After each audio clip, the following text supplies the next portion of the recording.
اگلی حدیث دیکھیے، عن ابی ہریرہ رضی اللہ عنہ قال قال رسول اللہ صلی اللہ علیہ وسلم من نفس عن مؤمن کربۃ من کرب الدنیا نفس اللہ عنہ کربۃ من کرب یوم القیامہ ومن یسر علی معسر یسر اللہ علیہ فی الدنیا والآخرہ ومن ستر مسلما سترہ اللہ فی الدنیا والآخرہ واللہ فی عون العبد ما كان العبد فی عون اخیہ ومن سلک طریقا یلتمس فیہ علما سہل اللہ لہ بہ طریقا الی الجنہ. یہ بھی صحیح مسلم کی روایت ہے. حضرت ابو ہریرہ رضی اللہ تعالی عنہ سے روایت ہے کہ رسول اللہ صلی اللہ علیہ وسلم نے فرمایا، جو شخص کسی مومن سے دنیا کی تنگیوں میں سے کوئی تنگی دور کرے گا، اللہ تعالیٰ اس سے آخرت کی تنگیوں میں سے کوئی تنگی دور فرما دیں گے. کوئی کسی مصیبت میں ہے، کسی تکلیف میں، کسی پریشانی. بعض اوقات ایسا ہوتا ہے نا، کسی کے ہاتھ سے چھوٹ کے اس کا قلم گر جاتا ہے تو آپ کہتے ہیں اس کا گرا خود ہی اٹھا لے گا، اور ایک ایٹیٹیوڈ کیا ہوتا ہے، آپ فوراً لپکتے ہیں کہ میں اس کی تکلیف دور کر دوں، میں اس کو اٹھا دوں. فرق ہے نا یہ دونوں رویے. ایک ایک ٹانگ پہ ٹانگ رکھ کے آپ بیٹھے رہیں اور آپ دیکھتے رہیں، اور ایک کیا ہے کہ آپ آگے بڑھے مدد کے لیے. ٹھیک ہے. پھر کیا فرمایا، اور جو شخص کسی تنگ دست پر آسانی کرے گا، یعنی جس کے پاس خرچہ تو ہے لیکن جس کو کہتے ہیں نا ہینڈ ٹو ماؤتھ، تنگ دست، زیادہ نہیں خرچ کر سکتا، تھوڑا ہے اس کے پاس، اللہ تعالیٰ اس پر دنیا اور آخرت میں آسانی فرمائیں گے. دنیا اور آخرت میں. پہلا ہے تنگی دور کرنا، دوسرا ہے تنگ دست کی مدد. تھوڑا سا فرق ہے دونوں میں. تنگ دست کون ہوتا ہے؟ فقیر مسکین نہیں ہے، یہ تنگ دست ہے. اپنی ضروریات کو وہ صحیح طرح نہیں پورا کر سکتا، ادھر سے کرتا تو ادھر مصیبت میں پھنستا، ادھر سے کرتا تو ادھر، ادھر سے ادھر، یعنی وہ بےچارہ پھنسا ہوا حالات میں. ہمارا کیا حال ہوتا ہے، ہمیں کھانے کو مل جائے، کوئی دیکھے بھی نہ، ہم چپے سے کھا لیں، کوئی دیکھ لے گا تو پھر وہ بھی کھانے کو مانگے گا. یہ گھروں میں مختلف جگہوں پہ ایسا بھی ہوتا ہے. کیا کہا گیا کہ جس شخص کا ہمسایہ بھوکا ہے اور وہ خود پیٹ بھر کے کھا رہا ہے، کیا فرمایا اس کے بارے میں؟ اچھا، اب بات یہ ہے کہ یہ کسی کی ضرورت کو جاننے کے لیے کیا چاہیے؟ بیدار مغزی چاہیے، شعور چاہیے، کھلی آنکھیں چاہیے، انسانوں کی ہمدردی چاہیے، خیرخواہی چاہیے، احساس چاہیے.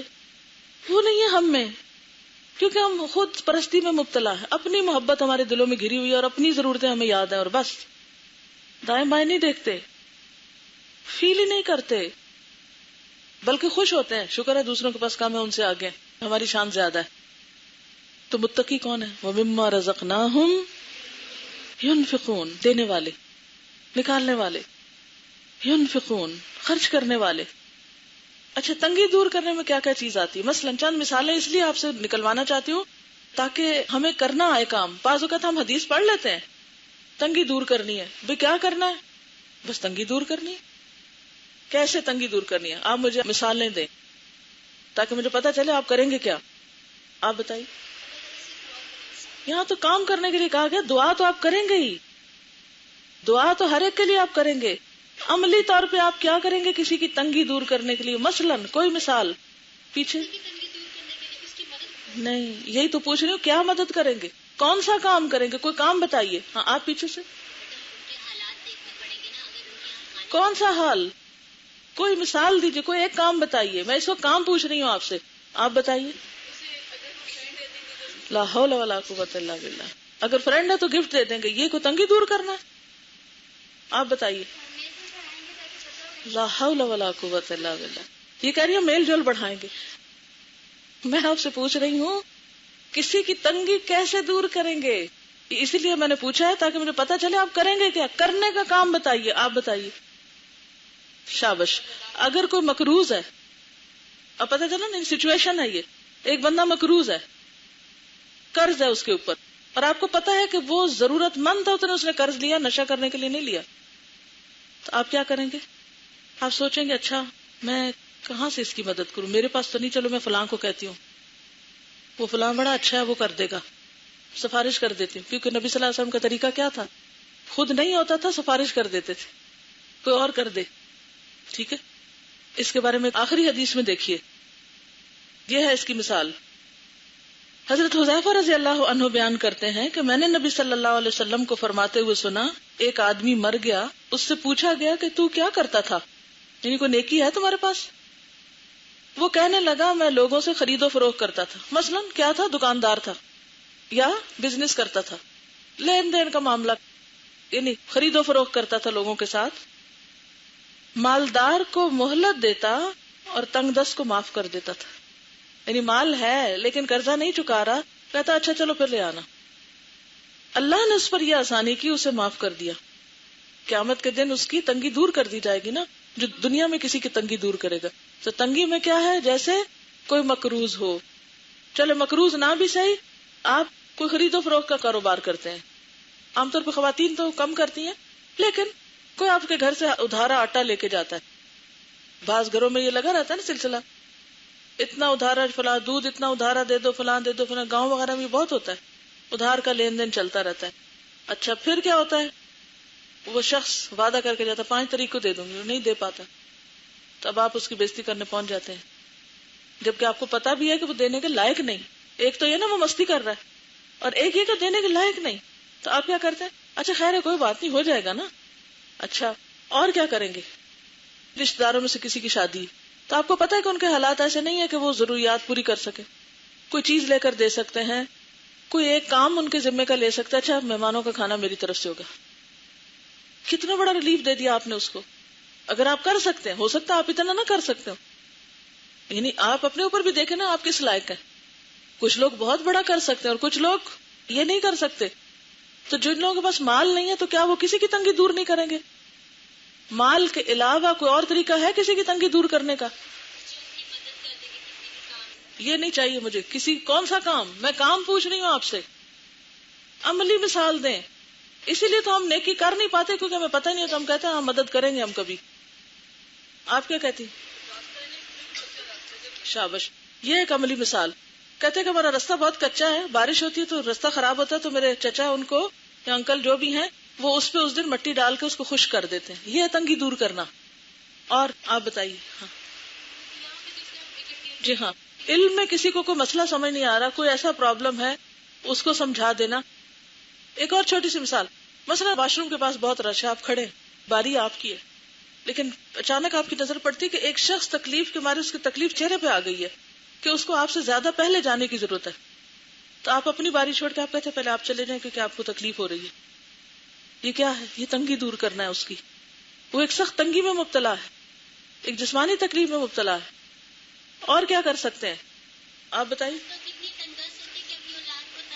آپ دیکھیں لمبی تمہید نہیں باندھیے، ڈائریکٹ بات کیجئے. کسی غریب بچے کی اسکول کی فیس لے کے دے سکتے ہیں یا کتابیں لے کے دے سکتے ہیں، یوں بات کیجئے، ٹو دا پوائنٹ بات. جی ہاں، اس بات کو آپ اس طرح کریے کہ مثلا کوئی شخص کپڑے دھو رہا ہے ہمارے پاس اور دیکھتے اس کا سرف ختم ہو گیا ہے، تو ہم جلدی سے سرف آفر کر دیں. آپ کیا کریں گے؟ صرف کھانا کھلانا نہیں، جیسے کوئی بیمار ہے اس کو پرہیزی کھانا چاہیے تو وہ بنانے میں مدد دینا. مثلا آپ بتائیے. بالکل، جیسے کسی کا لکھتے لکھتے پین سوکھ گیا تو آپ فوراً اپنا نکال کے اس سے پہلے کہ وہ ہاتھ پھیلائے، اب وہ مانگے گا تو حاجت پوری کریں گے، وہ اور درجے کی حاجت پوری کرنا ہے، اس سے پہلے کہ وہ خود کہے آپ کیا کریں گے؟ خود کرنے کی کوشش کریں گے. اور کچھ؟ جی آپ. بالکل، کئی لوگ علاج نہیں کرا سکتے تو ان کو خود لے جا کر، میں ایک چھوٹی سی مثال دیتی ہوں. میرے خیال 2002 کی بات ہے شاید، میرے کان مستقل طور پہ خراب رہنے لگے. میرے خیال میں 6 مہینے میں نے سفر کیا، اتنے میں رمضان آ گیا. رمضان میں کس مشکل سے میں نے دورہ قرآن کرا وہ میں جانتی ہوں.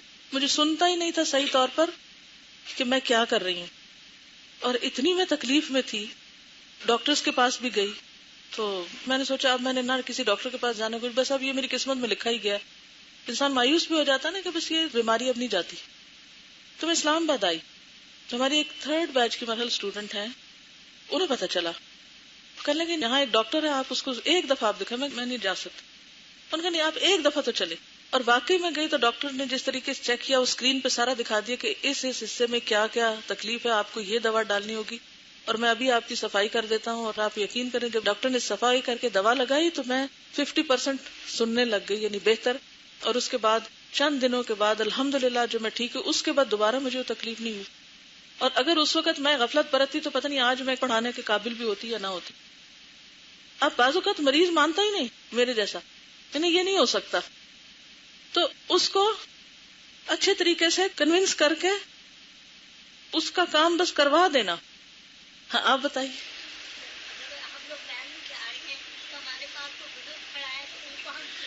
شابش.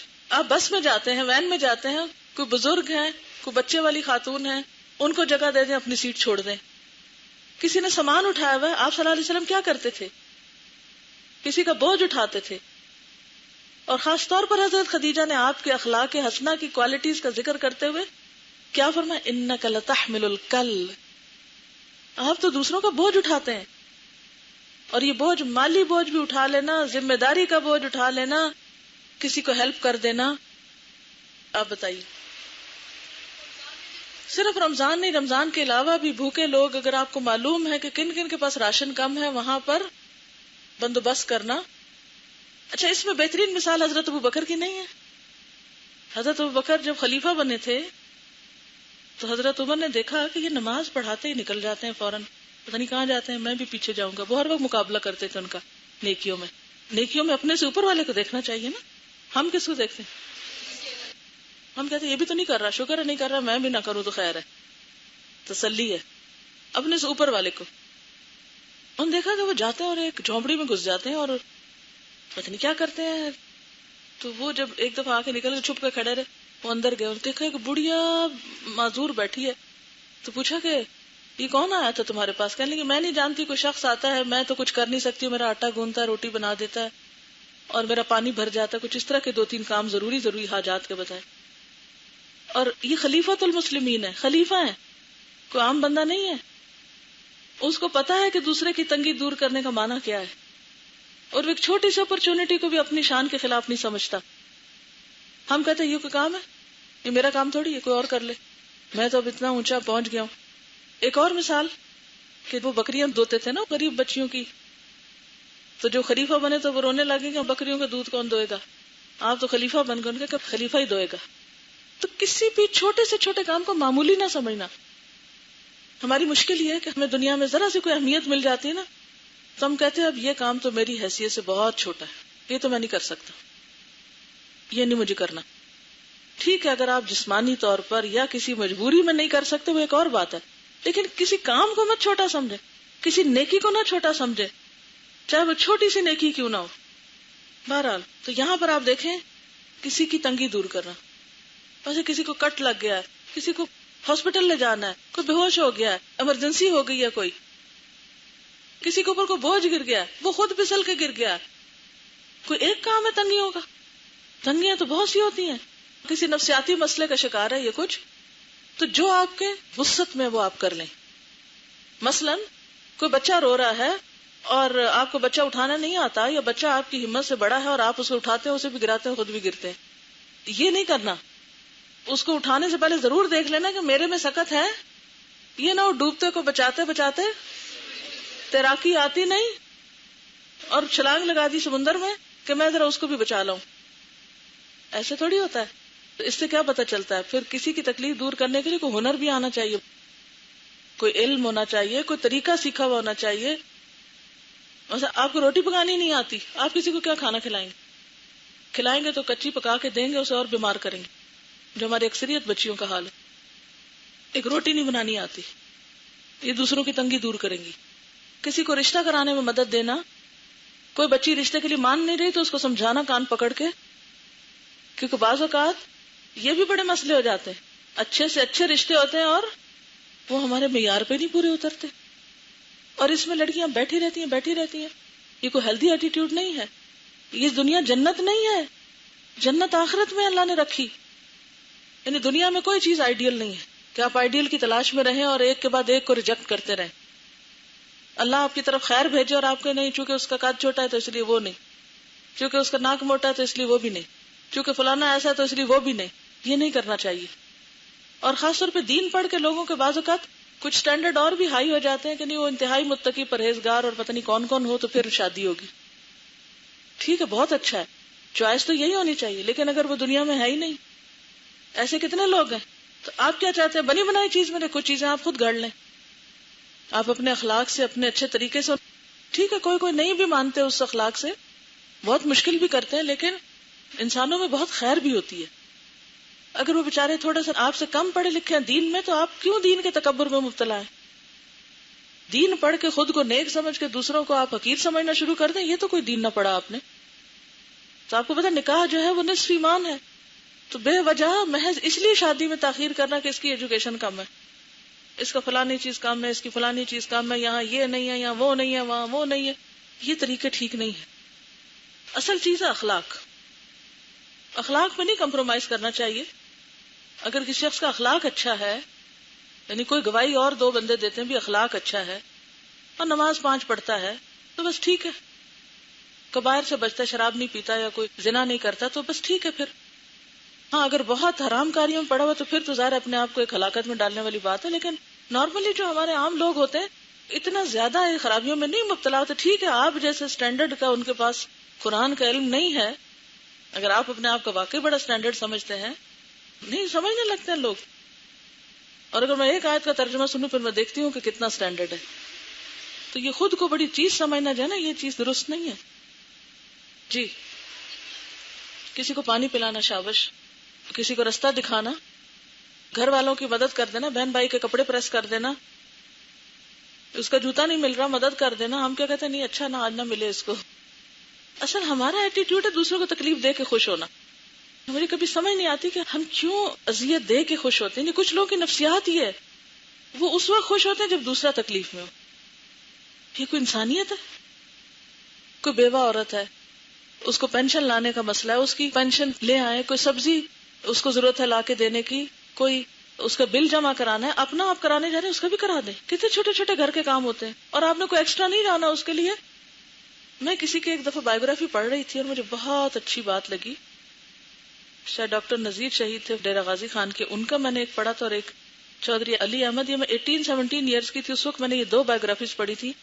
میں نے وہ پڑھ کے بہت کچھ سیکھا تھا، کیونکہ انسان انسانوں سے، اپنے جیسے ہیومن بینگ سے بہت کچھ سیکھتا ہے. تو شاید انہی کے بارے میں تھا کہ وہ جب صبح اپنے گھر کا سودا لینے جاتے تھے تو اپنے دائیں بائیں لوگوں کو پوچھ لیتے کسی اور کو تو نہیں کچھ منگوانا، تو ان کا بھی لا کے دیتے تھے. تو کتنی نیکی کی بات ہے. آپ جا رہے ہیں اپنی گاڑی میں، آپ کو پتا ہے آپ کے اوپر یا نیچے یا دائیں یا بائیں کوئی ایسا بندہ رہتا ہے جس کے پاس گاڑی نہیں ہے، آپ اس کو بٹھا کے ساتھ لے جائیں، کسی کو لفٹ دے دیں. آپ اپنے لیے خریدنے جا رہے ہیں، اس کے لیے بھی خرید لیں. ٹھیک ہے، پیسے لے لیں اس سے. اگر آپ سمجھتے ہیں کہ آپ کے پاس پیسے نہیں ہیں تو کم از کم جان سے مشقت کر کے صدقہ کر لیں اس کا کام کر کے. تو نظر ہونی چاہیے کسی کی مصیبت حل کرنے کی. اگر ہمارے دل میں اللہ کی سچی محبت ہے نا تو ہمیں اتنے راستے نظر آئیں گے، ورنہ تو ہم صرف یہی کہتے رہیں گے کہ دوسروں کی مدد کرنی چاہیے. وہ چاہیے ہے میں نہیں رہے گا، وہ چاہ ساتھ ہی لگی رہے گی. صرف چاہ نہ رکھیں بلکہ ہے کر لیں اس کو. یوں کرنا ہے مجھے. ایسا بھی نہیں کرنا کہ جب ہمارے اوپر کوئی مسئلہ آئے تو پھر ہم دوسرے کی مدد کرنے چلیں. ہم عام حالات میں بھی دوسرے کی مدد کرتے رہیں، لیکن یہ یاد رکھیں یہ حدیث کا حصہ بے حد اہم ہے. جو شخص کسی تنگ دست پر آسانی کرے گا اللہ تعالیٰ اس پر دنیا اور آخرت میں آسانی فرمائیں گے. اور جو شخص کسی مسلمان کی پردہ پوشی کرے، کسی کا عیب ڈھانک دے. اچھا ہمارا کیا حال ہوتا ہے، ہم دیکھتے رہتے ہیں، پتا تو چلے کسی کی کوئی غلطی، ہم ذرا جلدی سے شکایت لگائیں. ہم ذرا اہمیت اپنی بنائیں، دوسروں کو بات پہنچا کے کہ دیکھو اور کیا کیا خرابی کر رہے ہیں. آپ کو پتا ہے لا يدخل الجنت قطات، چغل خور جنت میں نہیں جائے گا. ہمارا ایٹیٹیوڈ کیا ہوتا ہے، کوئی غلطی کرے تو ہم جلدی سے اس کی چگلی کریں، ہم شکایتیں پہنچائیں فوراً. تو کیا یہی نیکی ہوتی ہے؟ نیکی کیا ہے؟ کسی کی پردہ پوشی کرنا، کسی کا گناہ چھپانا یا اس کو اچھالنا. میری بات سمجھ آ رہی ہے کہ کوئی نہیں آ رہی؟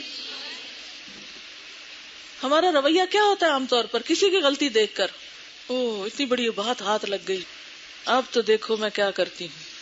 اور اللہ تعالی بندے کی مدد میں رہتے ہیں جب تک بندہ اپنے بھائی کی مدد میں رہتا ہے. آپ چاہتے ہیں آپ کا مسئلہ حل ہو، آپ کیا کریں، دوسروں کے مسئلے حل کرنے لگ جائیں. یہ کتنی خوبصورت بات ہے. جب تک بندہ اپنے بھائی کی مدد میں رہتا ہے اللہ اس کی مدد میں رہتا ہے. اور جو کوئی آدمی ایسے راستے پہ چلا کہ وہ اس میں علم کی تلاش کرتا ہے اللہ تعالیٰ اس کے لیے جنت کا راستہ آسان کر دیتے ہیں. اور اس پر میں ایک چھوٹا سا واقعہ سنا کے بات ختم کروں گی.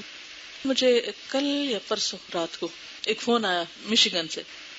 کہنے لگی کہ میں آپ کی ربی زدنی علما کی 5ویں کیسٹ سن رہی تھی تو مجھے بہت کچھ اس میں سیکھنے کو ملا. تو میں نے ایک یہ شیئر کرنے تھے اپنے جذبات, دوسرا ایک آپ کو واقعہ سنانا ہے کہ آپ کی ایک کیسٹ کلاس کی اسٹوڈنٹ تھی, اس کا نام عظما تھا. 2 دن پہلے اس کے 10 سالہ بچے نے خواب دیکھا کہ اس کی امی اور ابا جو ہیں وہ ایک ایکسیڈنٹ میں ختم ہو گئے. تو اس نے خواب اپنی ماں کو سنایا. تو ماں نے کہا کہ بیٹا وہی ہوتا ہے جو اللہ کو منظور ہوتا ہے, اور اگر ایسا ہو گیا تو تم میرے بعد نماز نہیں چھوڑنا, اور اس طرح کی کچھ اس کو نصیحتیں کی. 2 دن بعد ایکسیڈنٹ میں ماں فوت ہو گئی. جب اس کو نہلانے کے لیے مسجد لے گئے, وہاں گھروں میں نہیں نہلاتے, مسجد میں ایک پورا ایریا بنا ہوتا ہے نہلانے کا, وہاں لے گئے اس کو. نہلانے والی ایک عرب خاتون تھی. جب عرب خاتون نے اس کا کپڑا ہٹایا, اس کو دیکھا تو وہ وہیں ششدر رہ کے کھڑی ہو گئی. کہتی میں نے 3 دن پہلے خواب دیکھا, یہی شکل دیکھی, یہی حال دیکھا, گاڑی اور ٹرک کا ایکسیڈنٹ ہوا ہے اور کوئی خاتون اس میں فوت ہوئی ہے, اور میں اسے نہلانے لگتی ہوں تو مجھے کوئی کہتا ہے یہ تو زندہ ہے, اس کو کیسے نہلانے لگے ہو. کہتے ہیں کہ اتنے اچھے اخلاق کی وہ خاتون تھی, تھوڑا ہی عرصہ پہلے وہ ان کلاسز میں آنے لگ گئی اور اتنی تیزی سے انہوں نے اپنا عمل بدلا.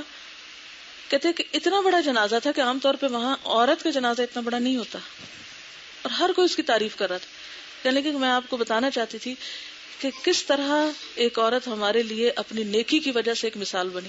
تو یہ جو بات ہے نا کہ جو علم کے رستے پہ چلا علم سیکھنے کے لیے وہ جنت کے رستے پہ چل پڑتا ہے.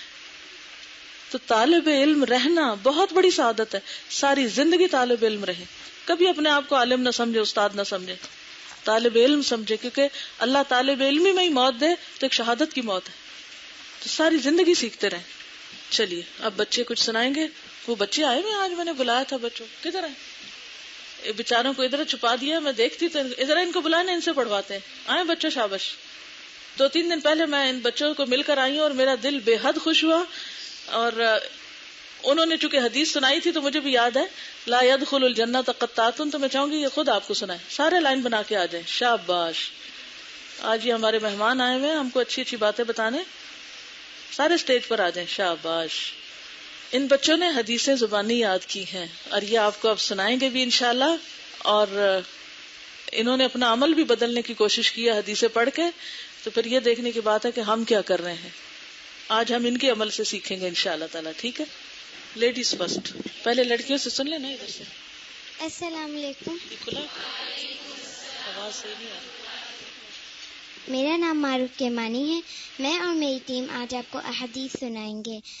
قال رسول اللہ صلی اللہ علیہ وسلم ما اسفل من الكعبین من الازار فی النار. ٹخنوں کا جو حصہ پاجامہ کے نیچے ہوگا وہ جہنم میں جائے گا. چونکہ یہ حدیث عورتوں کے لیے نہیں ہے اس وجہ سے میں اپنے پائچے ٹخنوں سے نیچے رکھتی ہوں. یہ جو ٹخنوں والی بات تھی یہ بڑی ہی اہم ہے. اکثر لڑکیاں گاؤن بھی پہنتی ہیں لیکن سڑک پہ ان کے ٹخنے ننگے ہو رہتے ہیں. ایک بڑی وجہ تو وہ لون کی شلواریں ہوتی ہیں جو تھوڑا سا ہی چلنے کے بعد ٹخنوں سے لازمی اوپر اٹھ جاتی ہیں. اس لیے پلیز میک شور کہ جب آپ سڑک پر ہوں, خاص طور پر بازار میں ہوں, تو کیئرفل رہیں کہ آپ کے ٹخنے ننگے نہ ہوں. السلام علیکم. میرا نام تہزین کیمانی ہے. قال رسول اللہ صلی اللہ علیہ وسلم الظلم ظلمات یوم القیامہ. ظلم قیامت کے روز اندھیروں کی صورت میں ہوگا. اس حدیث کو سن کر میں کوشش کرتی ہوں کہ سب چیزیں جگہ پر رکھوں. السلام علیکم. میرا نام وجیہ ہے. لا تدخل الملائکۃ بیتا فیہ کلب او تصاویر. اس گھر میں رحمت کے فرشتے نہیں آتے جس گھر میں کتا یا تصویریں ہوں. اس حدیث کو سننے کے بعد اب میرے گھر میں کسی جاندار کی تصویر نہیں ہے. السلام علیکم. وعلیکم السلام. میرا نام اسماء ہے. قال رسول اللہ صلی اللہ علیہ وسلم لا تمنوا الموت، موت کی تمنا نہ کرو. اس حدیث کو سن کر میرے دل میں زندگی کی نعمت کی قدر آ چکی ہے. شاباش. السلام علیکم. وعلیکم السلام. میرا نام عظمی حکیم ہے. قال رسول اللہ صلی اللہ علیہ وسلم من یخرم الرفق یخرم الخیر کلہ، جو شخص نرم عادت سے محروم رہا وہ ساری بھلائی سے محروم رہا. اس حدیث کو سن کر میں اپنے اندر نرمی پیدا کرنے کی کوشش کرتی ہوں. السلام علیکم، میرا نام فضا ہے. قال رسول اللہ صلی اللہ علیہ وسلم لا يدخل الجنت قطات، چغل خور جنت میں نہ جائے گا. اس حدیث کو سن کر میں نے شکایتیں لگانا چھوڑ دی ہیں.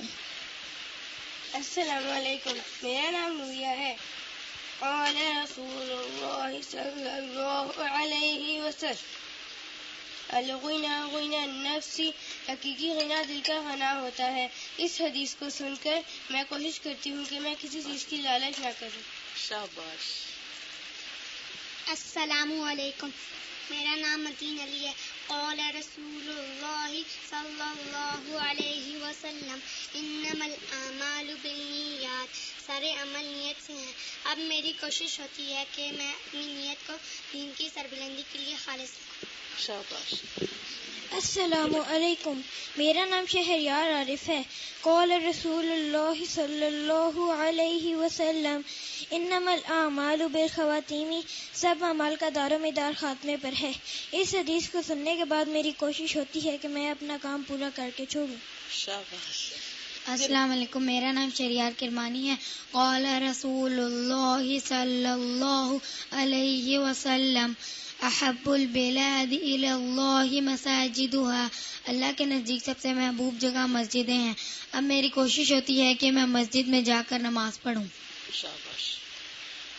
السلام علیکم، وعلیکم السلام. میرا نام عبد الوہاب ہے. کل بدعۃ ضلالہ، ہر ایک بدعت گمراہی ہے. اس حدیث کو سننے کے بعد میں سنتوں کو جاننے کی کوشش کرتا ہوں. شاباش. السلام علیکم ورحمۃ اللہ وبرکاتہ. محترم سامعین و اساتذہ کرام، میرا نام وجی حسن ہے اور میرا تعلق ناظر قرآن کورس کے گروپ 3 سے ہے. میں آپ سے اپنے دل کی کچھ باتیں شیئر کرنا چاہتا ہوں. میں الحمدللہ ایک مسلم بچہ ہوں اور میری زندگی کا مقصد اپنے پیارے نبی صلی اللہ علیہ وآلہ وسلم کے مشن کو پورا کرنا ہے. میری عمر تو بہت چھوٹی ہے مگر مجھے اپنی ذمہ داریوں کا پورا احساس ہے، کیونکہ میں جانتا ہوں کہ دین خیر خواہی کا نام ہے اور بحیثیت ایک مسلم بچے کے مجھے یہ خود غرضی زیب نہیں دیتی کہ اپنے پیارے رب کی جنت سے صرف میں اور میرے دوست ہی لطف اندوز ہوں. ہم نے تو اپنے پیارے نبی صلی اللہ علیہ وآلہ وسلم کی طرح پوری دنیا کے لوگوں کی خیر خواہی کرنی ہے اور یہی ہمارا مشن، ہمارا عزم اور ہمارا ٹارگٹ ہے. کیونکہ مومن بچہ بے مقصد زندگی نہیں گزار سکتا، میں آپ لوگوں کو یہ بتانا چاہوں گا کہ دین نے ہم بچوں کی زندگیوں پر سب سے بڑا کیا اثر ڈالا ہے. جب تک ہم اپنے مشن سے بے خبر زندگی گزار رہے تھے، ہم آپس میں لڑتے بھی تھے اور جھگڑا بھی کرتے تھے اور معمولی سے معمولی بات پر ہمیشہ کے لیے دوستی ختم کر لیا کرتے تھے. لیکن اب ہمیں معلوم ہے کہ تعلقات کی خرابی دین کو مونڈ کر رکھ دینے والی چیز ہے. جب سے ہمیں پتہ چل گیا ہے کہ آپس کے جھگڑے سے سب سے زیادہ نقصان ہمارے ہی مشن کو ہوگا، تب سے ہم نے آپس میں جھگڑا بہت کم کر دیا ہے. لیکن میں آپ سے یہ جھوٹ نہیں بولوں گا کہ ہم میں جھگڑا ہوتا ہی نہیں. کھیل کود میں تو ایسا ہو ہی جاتا ہے. لیکن اب ہم میں سے ہر ایک کی یہی خواہش ہوتی ہے کہ صلح کر کے جھکنے والا وہ خود ہی ہو. اور اب ہمیں ایک دوسرے سے معافی مانگنے میں بھی آر نہیں ہوتی، کیونکہ ہم جانتے ہیں کہ انہی باتوں کی وجہ سے انشاءاللہ ہمیں قیامت کے روز حضور صلی اللہ علیہ وآلہ وسلم کی صحبت نصیب ہوگی. السلام علیکم ورحمۃ اللہ وبرکاتہ. السلام علیکم ورحمۃ اللہ وبرکاتہ. بسم اللہ الرحمن الرحیم. معزز سامعین و اساتذہ کرام، میرا نام محمد سجان ستی ہے اور میرا تعلق ناظر قرآن کورس کے گروپ 3 سے ہے۔ پچھلے سال جب ہمارے اس کورس کا آغاز ہوا تو قرآن مجید کی روز صحبت نے میرے اندر اور میرے ساتھیوں کے اندر اللہ تعالیٰ کی ایسی محبت پیدا کر دی کہ میں اور میرے چند ساتھی نے حفظ القرآن کا ارادہ کر لیا۔ آپ کو شاید حیرت ہو کہ ایک حفظ کے اسٹوڈنٹ کو ناظر قرآن کورس جوائن کرنے کی کیا ضرورت ہے۔ میں آپ کو اسی بات کا جواب دینا چاہتا ہوں۔ حقیقت یہ ہے کہ مجھے میری ٹیم سے دوری برداشت نہ ہو سکی اور میرے اندر یہ احساس موجود رہا کہ حفظ تو میں اپنی ذات کے لیے کر رہا ہوں، جبکہ میرا مشن میری ٹیم کے بغیر ناممکن ہے۔ پھر آپ سب جانتے ہیں کہ ایک اکیلا اور 2 11 ہوا کرتے ہیں۔ ہماری زندگیوں کا مقصد دین کی سربلندی ہے اور اس کے لیے ہمیں مل کر کام کرنا ہوگا۔ پھر میں اپنی کلاس چھوڑ کر دین کی پیاری باتوں اور تربیت کے ایک اچھے معیار سے بھی تو محروم ہو جاتا۔ ان باتوں نے مجھے مجبور کیا کہ میں اپنی کلاس چھوڑنے کا تصور بھی نہ کروں، کیونکہ میں اور میرے ساتھ یہ سوچتے ہیں آگے مستقبل میں چاہے ہم ڈاکٹر بنے یا انجینئر، سائنسدان بنے یا آرمی جوائن کریں، ہمارا مشن انشاءاللہ ہمارے ساتھ رہے گا۔ السلام علیکم ورحمۃ اللہ وبرکاتہ۔ میں چاہوں گی کہ ان کی استاد سے بھی آپ کو ملوا دوں۔ نسرین ان کو سکھا رہی ہیں۔ نسرین ایک بہت دور دراز علاقے میں آج کل رہتی ہیں، اور جب میں پہلی دفعہ ان کے گھر گئی تو میں نے کہا اتنا کام کرنے والا شخص اتنے ویران علاقے میں آ گیا ہے، کیا ہوگا جہاں اتنے تھوڑے سے گھر ہیں۔ لیکن کئی سالوں کے بعد جب میں اس دفعہ گئی پچھلے ہفتے تو مجھے دیکھ کر حیرت بھی اور خوشی بھی کہ ماشاءاللہ اتنے سارے بچوں نے ان سے سیکھا ہے۔ تو یہ تھوڑی سی آپ کو بھی نصیحت کریں گی، اور یہ کیا کرتی ہیں یہ ذرا خود بھی بتا دیں تاکہ آپ کو بھی آئندہ کام کرنے میں آسانی ہو۔ السلام علیکم ورحمۃ اللہ وبرکاتہ۔ گلشن آباد اڈیالہ روڈ میں جب شفٹ ہوئی تو میرے اپنے بہن بھائی بھی وہاں جانا پسند نہیں کرتے تھے۔ سڑک بھی بڑی تنگ تھی، وسائل ہونے کے باوجود میں نہیں شفٹ ہونا چاہتی تھی، میرے میاں کا دل تھا۔ میں نے سوچا کہ میں نے دین کا کام کرنا ہے تو کیوں نہ میں ایسی جگہ جاؤں جیسے کہ ڈاکٹر بھی پسماندہ علاقہ میں اپنی پریکٹس شروع کرتے ہیں، میں نے بھی کام کرنا ہے تو مجھے بھی پسماندہ علاقہ چننا چاہیے۔ جنگل میں جا کے آباد ہوئی، مگر کبھی یہ احساس نہ ہوا کہ جنگل ہے، کیونکہ اتنا پرسکون علاقہ۔ پھر یہ بچے جب یہ پڑھتے آپ یقین کریں کہ میرے سینے کو ٹھنڈ پڑتی ہے۔ میں نے اب باہر ادھر ادھر جانا چھوڑ دیا ہے ان بچوں کے لیے، اور ہر وقت ان کی خبرگیری میں رہتی ہوں۔ جب احساس اور شعور پیدا ہوا کہ بچوں کی تربیت کیسے کرتے ہیں، وہ وقت نکل چکا تھا، بچے ذرا اپنے بڑے ہو چکے تھے۔ کوشش تو کی، اور اب میں یہ کوشش کرتی ہوں کہ اللہ میاں اپنے بچوں کی تربیت میں جو کمی رہ گئی ہے اس کا تو اس طرح ازالہ کر دے کہ میں نے بچوں کی تربیت اللہ کے فضل و کرم کے ساتھ شروع کر دی۔ اب یہ ہمارے بچے ہیں ماشاءاللہ، بڑی عورتیں ہیں تو انہوں نے تکمیل القرآن کی ہے، مگر تسلی ان سے مجھے نہیں ہوئی جتنی ان بچوں سے ہے۔ تو اب یہ مشن ہے میرا انشاءاللہ تعالیٰ کہ یہ امت کے بچے ہیں اور ہم نے ان کو پکڑنا ہے۔ اس کو میں اپنی پنیری کہتی ہوں، اور پھر جو بڑے ہوتے ہیں میں کہتی ہوں کہ اسی طرح تو باغ بنتے ہیں۔ تو یہ انشاءاللہ تعالیٰ بہت اچھا کام کریں گے۔ اس کے علاوہ جب بھی آپ نے کوئی کام کرنا ہوتا ہے تو اس کے لیے قربانی چاہیے ہوتی ہے، آپ کی مرضی کے حالات نہیں مل سکتے۔ میں اپنی بچوں کو بھی یہی کہتی ہوں اور خود بھی یہ دیکھتی ہوں کہ جب بھی آپ کو جو بھی ماحول ملا، آپ کی بہادری یہ ہے کہ آپ اس میں کام کریں۔ جب میں یہاں آتی تھی تو لوگ بڑے بڑے کام بتاتے تھے اور میں دل ہی دل میں کہتی تھی کہ یا رب العالمین میں کیا کروں۔ میرے اللہ جو ہے وہ مجھے بس دل میں ڈال دیتے۔ ابھی جب میں عمرہ کرنے گئی تھی تو اللہ کے سین میں کھڑے ہو کے، تو میں نے کئی دفعہ پہلے بھی عمرہ کیا ہے، احساس پیدا ہوا کہ جیسے اللہ نے مجھے اپنا مہمان بلایا۔ میں رو رہی تھی اور میں کہہ رہی تھی میرے رب العالمین میرے پاس تو کوئی ایسا کام نہیں ہے کہ جس کی بیس پر تو نے مجھے یا اللہ کھڑا کیا اور اپنا مہمان بنایا۔ ایک دم میرے دل میں اللہ نے ڈال دی کہ تو نے اپنے گھر کے دروازے بچوں کے لیے کھول دیے، اللہ نے اپنے در تیرے لیے کھول دیے، اور تو نے تو بھی حج پہ بھی آنا ہے۔ وہیں کھڑی کھڑی الحمدللہ رب العالمین گھر آ کے میں نے اپنی میاں سے بات کی، اور آ کے انشاءاللہ تعالیٰ میں حج پہ بھی جا رہی ہوں۔ اور یہی وجہ ہے کہ یہ بچے، انسان تنگ بھی ہوتا ہے، ڈسٹرب بھی ہوتا ہے، تانے بھی سننے پڑتے ہیں، کیونکہ بچے ہیں ماشاءاللہ شرارتیں کرتے ہیں، شور مچاتے ہیں۔ جو میری لین آس پاس کے وہ لوگ بھی تنگ آتے ہیں، میرے میاں سے شکایت کرتے ہیں، تو میں ان کو کہتی ہوں کہ ان کو کیا پتا کہ یہ بچے شور کرتے ہیں، بجائے ڈسٹرب ہونے کے مجھے زیادہ سکون ملتا ہے۔ میں دوپہر کو نہ سو کے بہت خوش ہوتی ہوں، کیونکہ کھڑکی میں سے دیکھتی رہتی ہوں ان کو، میری میاں بھی دیکھتے رہتے ہیں، بڑی لک آفٹر ان کی کرتے ہیں الحمدللہ رب العالمین۔ تو میری پیاری بہنوں، یہ نہیں ہے کہ ہمیں کوئی بنی بنائی کلاس مل جائے، کلاسز میں نے شروع بھی کی اور میں لوگوں کے لیے چھوڑ کے آتی رہی۔ انشاءاللہ تعالیٰ کوشش کروں گی کہ یہی آگے بچے بڑھیں اور یہی پوری دنیا میں پھیل جائیں گے، اور انشاءاللہ کبھی میں نا امید نہیں. دوسری بات یہ ہے کہ کسی کی تنگی کیسے دور کریں. آپ ڈاکٹر کے پاس گئے ہوئے ہیں تو دوائی جب لوگ خریدنے لگتے ہیں آپ ان کے پاس کئی دفعہ پیسے کم ہوتے ہیں، وہ کہتے ہیں جی 15 دن کی دوائی دے دیں. تو جب سن کے کتنا بل ہے تو وہ کہتے ہیں جی 3 دن. اگر آپ کی جیب میں پیسے ہیں تو آپ فوراً ان کا بل ادا کر دیں. میں آپ کو سچی بات بتاؤں، میرا ہاتھ ایک آگے رہتا ہے ایک پیچھے رہتا ہے. یہ نہیں کہ میرے پاس پیسے نہیں ہوتے، پیسے بہت ملتے ہیں مجھے، اور مجھے تانے بھی ملتے ہیں کیونکہ میں یہ برداشت ہی نہیں کر سکتی اللہ کے فضل و کرم کے ساتھ کہ کسی کی تکلیف سنوں، کسی کے پیسے کی کمی دیکھوں. اور مجھے اگلے دن کیا ہوا کہ میری ایک دوست نے فون کیا کہ میں جا رہی ہوں پیسے اکٹھے کرنے، کسی کو ضرورت ہے. بہت پیاری دوست ہے، اس وقت یہاں بھی وہ موجود ہے. تو کہتی ہے نسرین اب میں گھر گھر جاؤں گی، آج سارا دن میرا یہی مشن ہے، تو کچھ پیسے میں نے جمع کرنے ہیں، شام کو کسی نے بل جمع کرانا ہے، تو کچھ آپ بھی مدد کریں. میں نے کہا جی میرے تو اپنا ہاتھ آج کل بڑا تنگ ہے. تو جو فون ان کو بند کر دیا جب میں نے میری ایک بہن ان کو میں نے فون کیا، میں نے کہا اس طرح ضرورت ہے. انہوں نے مجھے کہہ دیا کہ ٹھیک ہے آپ اس طرح کر لیں، اور اللہ کے فضل و کرم سے سفارش کر کے تو وہ جو پیسے تھے وہ ان تک پہنچ گئے. تو پیاری بچیوں اور بہنوں، جب آپ نے اللہ کا کام کرنا، اللہ سے رہنمائی لینی ہے. جس دن آپ کے دل میں ذرا فخر آ گیا، ذرا غرور آ گیا، وہیں اللہ تعالیٰ روک لے گا، کیونکہ اللہ کی تبلیغ کا کام تو جانور بھی کر لے گا. تو ہم انسان شکر کیا کریں کہ اللہ تعالیٰ نے ہمیں چن لیا، موقع دیا. اور چنے ہوئے لوگ تو بڑے مختلف ہوتے ہیں. آپ کے گھر میں بھی ہمارے بچے بھی جو زیادہ فرما بردار ہوتا ہے اس کو زیادہ پیستے ہیں. تم نے بھی ایسے کر دیا، تم سے یہ تو امید نہیں تھی.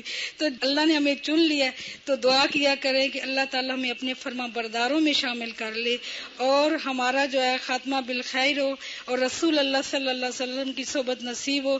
اور اپنے استاد اظہار اب میں بہت کم کرتی ہوں محبت کا، مگر مجھے بہت زیادہ محبت اللہ کے فضل و کرم سے. میرے میاں جب بھی مجھے کوئی بات ہوتی ہے کہتے ہیں تم صرف ایک بندے سے ڈرتی ہو، وہ ڈاکٹر فرحت ہاشمی ہے بس. تو جب کوئی نہیں، میرے منہ پہ نہیں کہہ رہی، حقیقت ہے، میں کہتی ہوں کہ مجھے محبت ہے ان سے، ڈر نہیں ہے. ڈر مجھے صرف اللہ کا ہے. تو تھوڑا سا احسان بھی، تھوڑا سا کیا بہت زیادہ، جب میں قرآن پڑھتی ہوں تو ایک ٹھاٹھے مارتا ہوا سمندر جیسے موجیں نہیں اٹھتی ان کی محبت میں. کئی دفعہ رات کو 12 بجے دل کرتے ان کو فون کروں، کبھی صبح 5 بجے، کبھی 3 بجے، کبھی 2 بجے. تو پھر میں اپنے آپ پہ بہت قابو پا لیتی ہوں کہ وہ بڑی مصروف ہے. تو اللہ تعالیٰ ان کو دین و دنیا نصیب فرمائے، اور انشاءاللہ تعالیٰ ان کا درجہ ہمارے سے اللہ کرے بلند ہو انشاءاللہ. تو پھر آپ نیچے سے ہمیں بلائیں، کیونکہ میں تو یہی چاہتی ہوں کہ میری استاد ہے، میرے والدین میرے استاد، ان کتنے احسانات ہیں. اللہ تعالیٰ ان کو دین و دنیا میں سرخرو کرے. السلام علیکم ورحمۃ اللہ وبرکاتہ. جزاک اللہ خیر. سبحانک اللہم وبحمدک، نشہد ان لا الہ الا انت، نستغفرک ونتوب الیک. السلام علیکم ورحمۃ اللہ وبرکاتہ.